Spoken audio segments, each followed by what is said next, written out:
So, fresh from the baptism that Jesus got from John the Baptist, Jesus starts gathering some of his disciples like we talked about last week.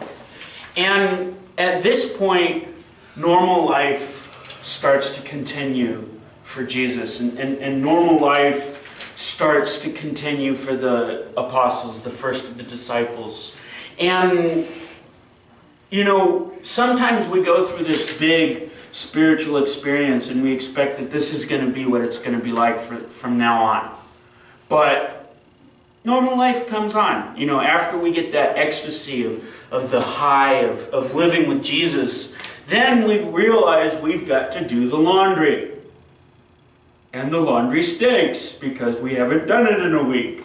And, you know, it's like, oh, I don't want to do this. Or it's like, then it's like, Jared, can you do the dishes? And they're like, I don't want to do the dishes. You're like, I've got this great spiritual life going on. I don't want to do the dishes. But you got to do the dishes. The dishes need done. You know, the apostles and Jesus, they go through normal life. They've got a wedding to go to. Okay, let's go to a wedding. So they go to a wedding.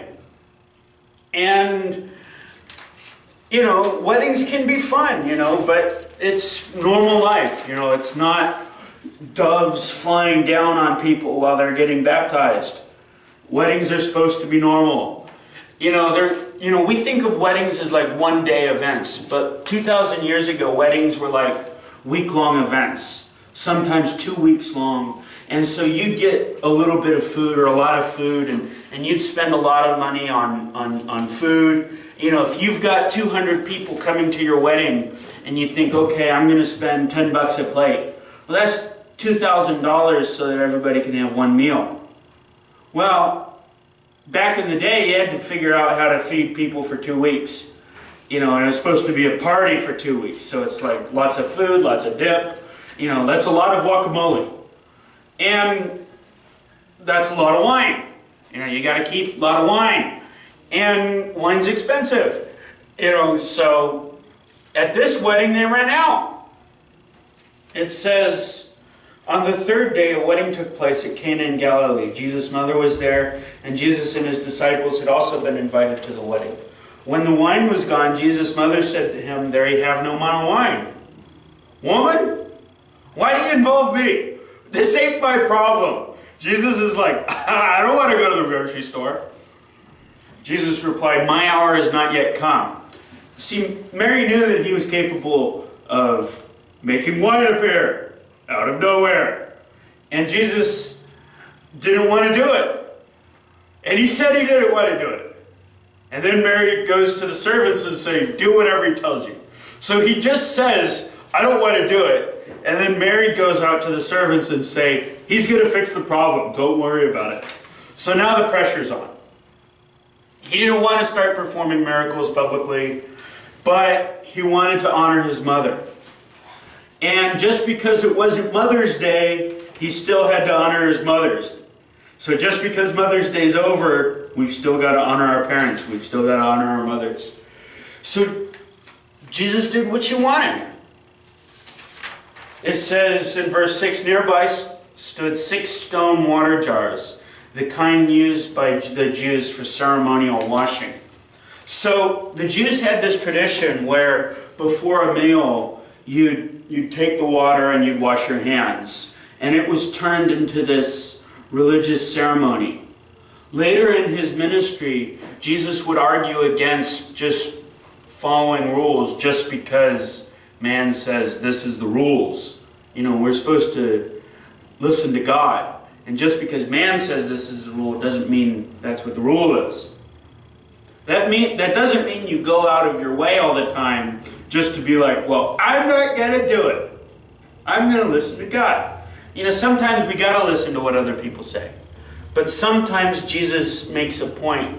I'm not going to do it just because you say I got to do it. Jesus said to his servants, "Fill the water jars with water." So they filled them to the brim. Then he told them, "Now draw some out and take it to the master of the banquet." They did so, and the master of the banquet tasted the water that had been turned into wine. He did not realize where it had come from. If he found out that what he was drinking came from where everybody was washing their hands, he probably wouldn't have drunk it. You know, have you ever seen water that is, you know, like everybody washes their hands and like the first time it looks kind of clean. After the 10th person washes their hands, you know, these guys are farmers, these guys are working with their hands all the time. The water looks nasty. You know, and it's like, I'm not going to drink that. What are you talking about? You drink that and I'm going to get salmonella or Ebola or something. I don't know what it's got in there. You know, E. coli or you know, what is that? West Nile virus. I don't know what it's got. It's nasty. I'm not going to drink that. What are you talking about? So the master of the feast didn't know where the water came from, and he drank it and it was wine. So often we don't realize where God's miracles came from. You know, a lot of the times we just think, okay, things work themselves out. You know, I'm just strolling along. That car missed me. That car missed me. And then you realize, okay, you're walking on a red light. And God saved you. Happened to me a couple of times. You know, because I'd be coming home from middle school. I'd have one of my books open. And I'd just be reading. And then I'd hear honking. What's all this honking about? And then I realize I'm in the middle of the street. And you know, their car is swerving to avoid me. You know, and it's like, okay, God provided for me. You know, God made me safe. You know, I need to be smart. So often we assume things just happen to work things out. And we don't take the time to recognize God's protection. But the waters turned into wine. Verse 9, and the master of the banquet tasted the water that had been turned into wine. He did not realize where it had come from, though the servants who had drawn the water knew. This dude's about to drink this water that we've all been washing our hands in. You know, if I was one of the servants, I would have been like, I can't believe he's really going to drink this. You know, and then it's like, oh, he did it. Okay, so it's wine and it's great. And he said, everyone brings out the choice wine first, and then the cheaper wine after the guests have had too much to drink. But you have saved the best till now. So if you've got really expensive wine, you sip it and it just runs down you like water. And it's like, oh wow, this actually tastes good like grapes. It is pretty good wine. If it's really expensive wine. If it's cheap wine, you take a swig of it and it's like, you know, it's like, oh man, there's some bite to that. You know, and it almost feels like you're drinking something that's like got gravel in it.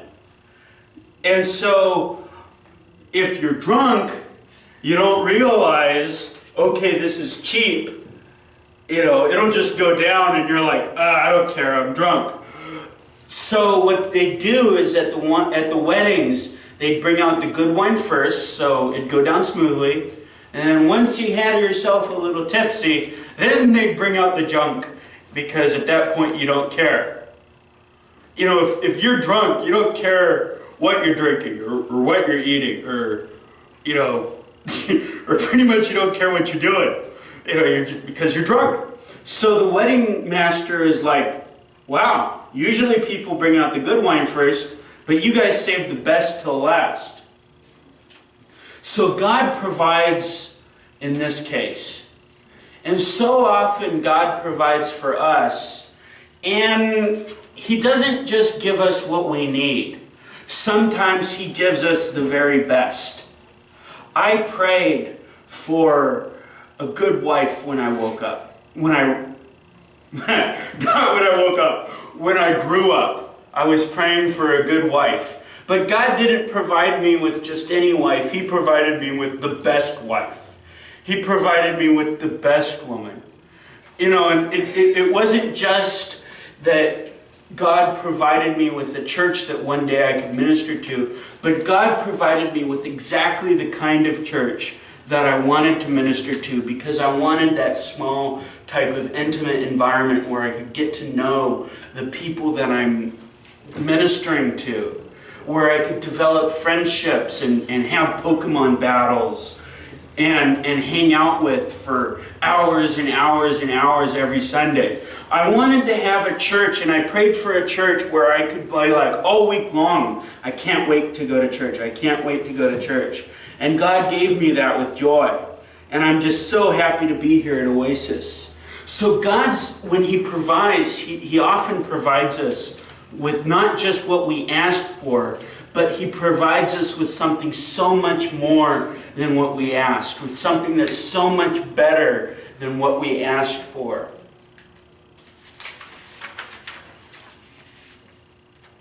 John 2:11, what Jesus did here in Cana of Galilee was the first of the signs, the first of the miracles, the first of the wonders, the first of the supernatural signs which revealed His glory, and His disciples believed in Him.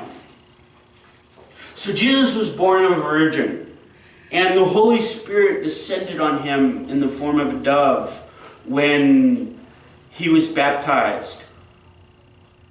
So miracles had been done in Jesus' life before this, but this is the first of the signs that Jesus did to say, yo, I'm here, and I've got a mission from God to save mankind.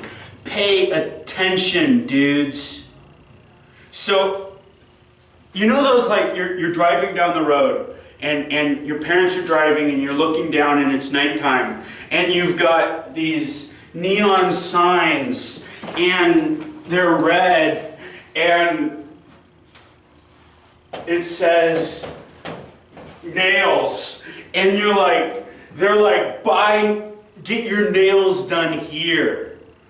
You know, this is where you go to get your nails done, and you'll be happy.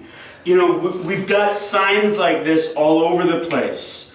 You know, everywhere you go, there's like, spend money here, spend your time here, come to this activity. You know, everywhere we go, there are people that are using advertisements to get our attention. Jesus gets our attention with these miracles. Jesus gets our attention with this wine so that we can know that Jesus has something from God that we need to pay attention to. When God acts, He doesn't just send a dude out into the desert and say, okay, dude, tell everybody you're from me, and good luck with that, because you're going to need it. And I'd be like, You know, but if God sends His prophets, and if God sends His messengers and says, take your staff, and when Pharaoh denies that you come from God, put it down and it'll become a snake. And then they're going to be like, whoa, this dude's got a message. This dude's got a message. If you're just crying out, you need to forsake the Baals, and you need to worship the one true God. So let's see who is God. If it's Baal or if it's Yahweh. If it's Baal, let Baal send fire down from heaven and let him consume your sacrifices. So they cry all day and they slash themselves with their knives to try and get Baal's attention. Pay attention to me! And they cut themselves. That's what the false prophets would do to get attention. Kind of like how teenagers will cut themselves just to feel some pain. Maybe just to get some attention. Maybe just because they want to feel something. And the prophets of the Baals would cut themselves just so that they could feel something. Because they weren't getting anything from their God. Because the Baals were false gods. But Elijah, when he calls out for fire, God sends down fire and it consumes the sacrifice. And everybody gets down on their knees and they say, "The Lord is God." So Jesus turns the water into wine, and people say, "Okay, yeah, this is good wine." You know, God is working through Jesus. But our religions have their miracles.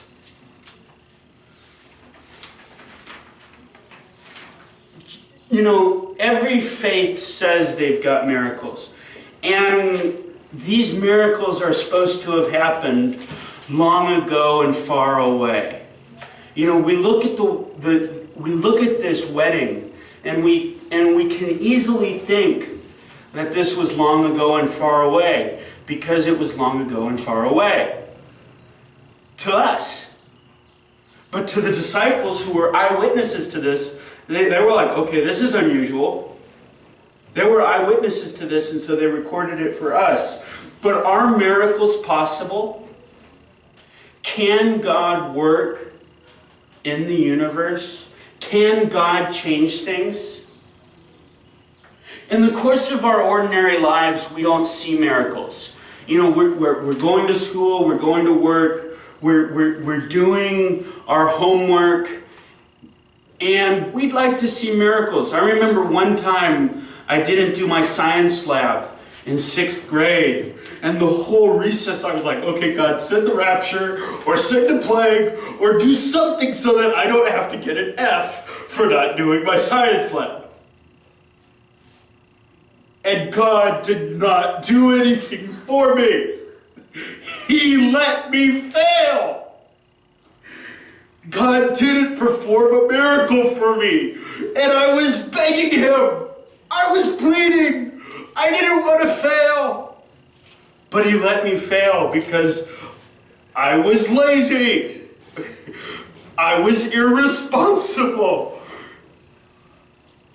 I screwed up. It was my fault. And God let me get a bad grade in Mrs. P's class. I forget what her name was. It was like this long Greek name, and so we called her Mrs. P. Yeah, and that was always like, "Yeah, I'm Mrs. P." Yeah. That was kind of funny because I was in junior high. So I thought like a junior higher. You know, now that I'm in seminary, I still think like a junior higher a lot of the time. But the disciples were witnesses to these miracles. But how can we be sure that these things happened long ago and far away in the days of the Bible? Skeptics have argued that, well, maybe Jesus put some powder in the water and made it kind of taste like wine, which would have been a neat trick, because like I said, you know, everybody was washing their hands in this water, so it was really nasty. And then you put powder in a juice, you know, like you put it in Kool-Aid. Yeah, you put it in Kool-Aid. And if you just kind of dump it in there, you need to stir it up. You can't just say, "Okay, you go get the water." Jesus was never near the water to put any powder in it. So that doesn't really make any sense. But in general, are miracles even possible? Can God work? You know, so here's the argument. God made the world, God established all the laws, and then He just, poof, work, universe, and then He doesn't do anything. But that doesn't make sense. That doesn't make sense. In the Bible it says that God sustains the universe. God created the whole universe. God created the whole laws. All the scientific laws that we have of gravity, of electromagnetism, of all these fancy terms that we have the privilege of studying about and looking through microscopes and looking through telescopes and learning about all these things, God put into place. So when we study science, we're studying the laws that God put in place. And if you make something, you can break something. If I make up a game and I say, okay, in this game, there's no standing up. Everybody's got to sit down. But if I own the copyright to the game, I can say, okay, I can put a back door into the game so that at certain points I can allow a cheat code to process so that I can stand up, so that I can do stuff. It's like when you've got your Pokemon game and you're only allowed to have one Master Ball, but then you put in a cheat code and you've got like infinite Master Balls and you can never run out of Master Balls. So it's like God's designed this universe, but He designed it with cheat codes so that when He wanted to intervene, He can change the software and say, okay, wine, there, now, done. Boom! Best wine in the house. Vintage 0. So God created the world and He programmed it so that, like our cheat codes with our Pokemon games, God can give Himself infinite Master Balls. He can make it so that He can change the program for the software of the universe when He wants to. So miracles are possible. There's no reason to think that miracles can't happen. God's infinite in power. He created the universe. If we believe that He created the universe, there's no reason to doubt that He could work in the universe that He created. So other religions claim to have had miracles long ago and far away. And whenever you see miracle claims coming up in other religions, they're always about something that happened long ago and far away. But what the disciples are talking about are things they saw, about things they were eyewitnesses to and recorded for us. Only Christianity and founded on the Jewish prophets has miracles that can be seen by people. All other religions have miracles that were made up by authors in a room somewhere about something that supposedly happened 200 years ago, according to my uncle, who heard it from his grandpa, who heard it from his drunk uncle, who heard it from his stoner cousin's roommate's best friend's brother. And so other religions don't have really credible miracles, but Christianity has miracles that people can see. Christianity has miracles that the disciples were like, whoa, this washing water, which looked really nasty coming into the banquet, suddenly tastes like the best wine I ever had in my life. Whoa. So in Christianity, we have the advantage of having miracles that are eyewitnesses can talk about. But if miracles are possible, and if miracles happen, then why don't we see them more often? So I want to go back to my first analogy, where God showed Moses, okay, throw your stick down, turns into a snake. Then what happened? The water of the Nile turned to blood. Then what happened? There were frogs everywhere. And Pharaoh's like, I don't want the frogs everywhere. Get the frogs away.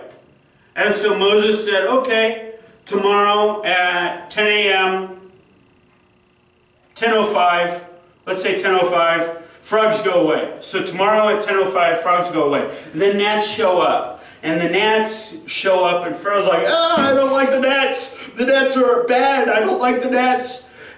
Yeah. Weren't the gnats actually locusts? There were gnats and there were locusts. Oh. So one plague was locusts. Locusts show up, gnats show up. Every time Moses says, okay, tell me the time, tell me the place, plague will be out of here. The point is, God wanted to show that He's in control of these things, that these aren't naturally occurring phenomena, that these aren't flukes of, okay, there was a volcano which dripped mud, which made the Nile look kind of reddish, which pushed the frogs out, which created some boils, which happened. You know, it wasn't like that. It wasn't like that at all. Moses is like, okay, you tell me the time, you tell me the place, boom, plague's done. So God had specific control over the miracles.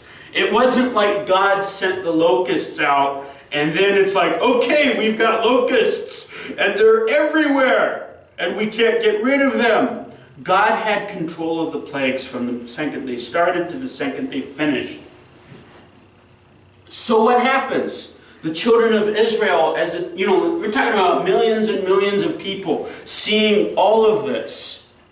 And then Pharaoh finally says, okay, you can go. So the people leave. And millions of people hear God speak from Mount Sinai. And they're like, oh, there's a God up there. I'm afraid. And if I saw a mountain talking, I'd be pretty scared too. I'd be like, okay, mountain's on fire, not supposed to happen. Mountain's talking to me, not supposed to happen. Moses, I've got a great idea. You go up, you talk to God. This is too scary for me. I don't want to deal with this. What did the children of Israel do? Moses is on the mountain for so long. Let's build a calf. Let's worship the calf god. Are you serious? You just saw the plagues, you just saw the mountain talk, and now you're going to make an idol? Are you kidding me? Are you for real? Is this a joke? So they're like, okay, we're sorry. And all the people who sinned died because God was mad. And so they're going along for a couple of years, and they're like, I'm hungry. We've been walking for a long time, and I'm hungry. I want some meat. If only we were slaves in Egypt. Then we could have leeks and onions and garlic. And check it in the Bible, that's what they were really asking for. Leeks and onions and garlic.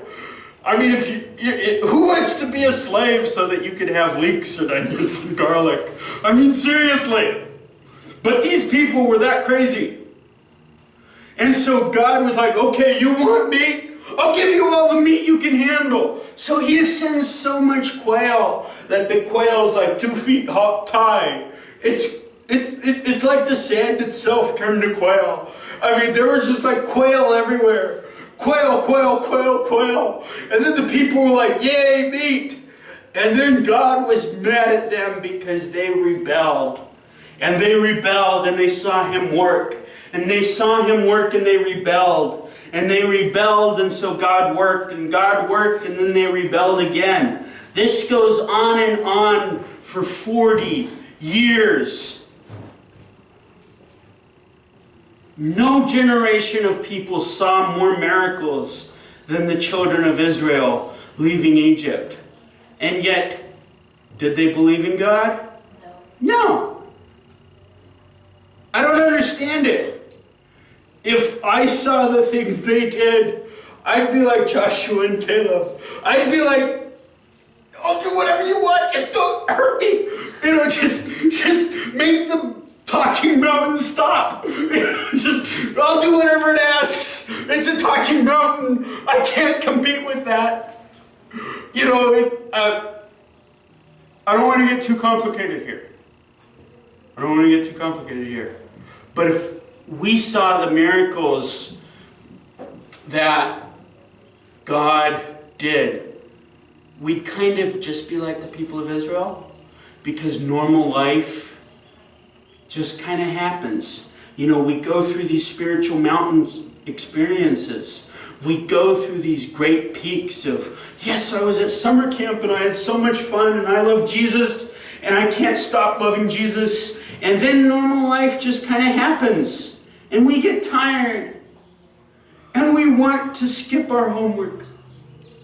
Even though we know God wants us to learn things.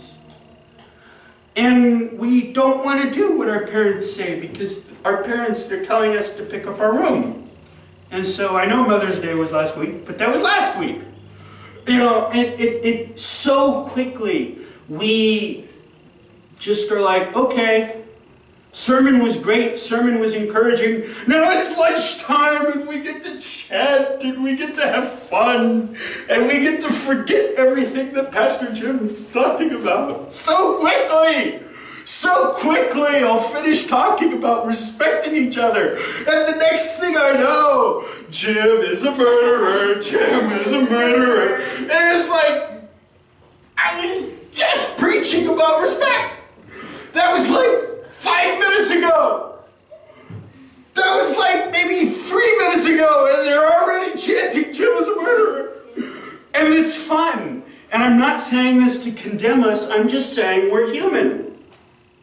You know, I do the same things. Pastor, I go to my seminary professors and they tell me, yes, Jim, you should do this and you should follow after God. And I say, yes, professor, that's very good advice. I say, yes, pastor, that's very good advice. The next thing I know, I'm on the road, and I'm like, get out of my way! What are you doing? And it's like, I had just had this mountaintop spiritual experience, and I'm already cussing out the person in front of me because he's going 25 miles an hour in a 45-mile-an-hour zone, and I just want to go 50 miles an hour because you can fudge 5 miles an hour before the cops start really paying attention. If there's any cops watching this video, hopefully you don't work in Saratoga. But they still rebelled. People still rebel. People just do it. When God gives much signs, He requires much. When God performs His miracles as great evidence that He's at work, He expects great responsibility and great accountability because we've been entrusted with a great gift of His miracles being at work. And we can't handle it. Look at Ananias and Sapphira. They saw the miracles of the apostles. They saw the miracles of the Jesus. And they still lied about how much they were giving to the church. And Jesus killed them. Christians. Man, I don't want that kind of accountability.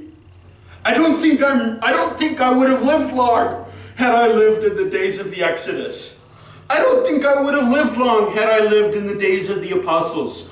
When God works His miracles among us, which He does do to show that He is at work, but there's great responsibility and there's great accountability. And so rather than putting on that on us, God gives a light touch to the world, because to whom much has been given, much will be required. But to whom little is given, little will be required. So God doesn't always give us His miracles because we aren't responsible enough to handle it. Because we screw up. I'd screw up. I screw up the second I'm out of church. You know, it's like, okay, I can go now. And then the next thing I know, there's a person honking behind me because he had to slam on his brakes because I thought I could make it into that turn. I don't mean to drive that way. It just happens sometimes. We don't mean to be lazy with our homework. It just tends to happen.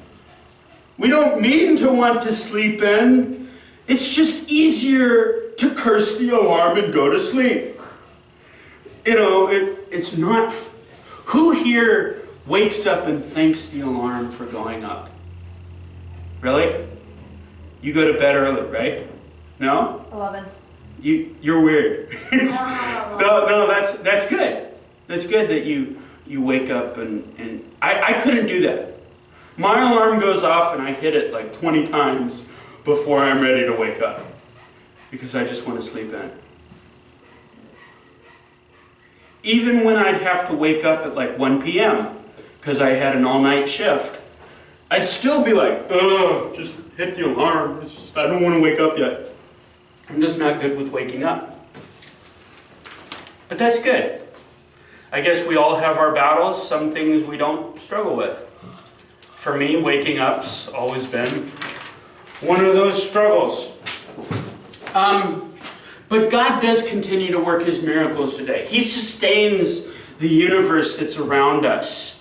When we see a baby born, when we see a wedding happen, we can recognize that there's something special about this.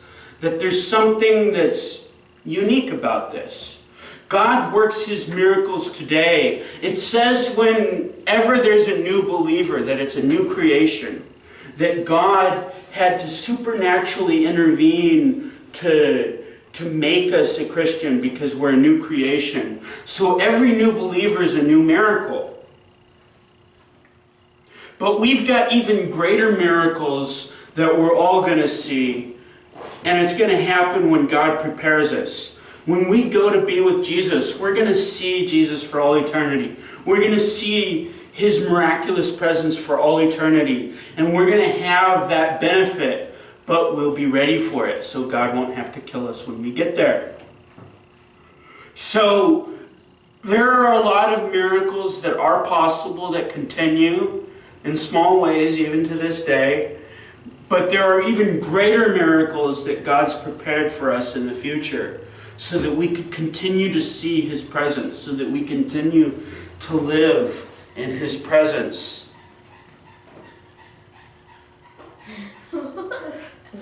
What is that sound? Someone's sawing something. Somebody's sawing something? Nope, someone's killing a duck. So yeah, you know, I hear that, and yeah, I've got a picture of a rubber ducky and my dog just chewing at it, you know. Anyways, that's just the mental image I've got. It just sounds like a chew toy, a really loud chew toy. Okay, so it's 2:15, so I'm going to close this up. Heavenly Father, I just want to thank You for this opportunity that we have to come together and to learn a little bit about You and to enjoy Your presence. Jesus, I want to pray that You would bless the food that we're about to share together. In Jesus' name, amen. All right.